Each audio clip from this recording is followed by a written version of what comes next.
tayo ang Justin Joy.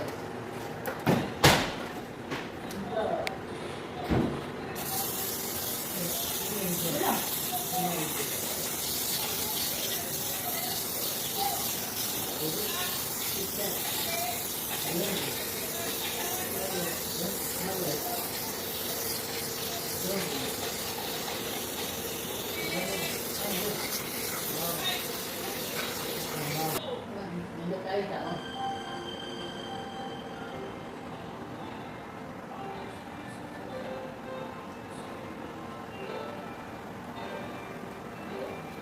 ang gamit na anak.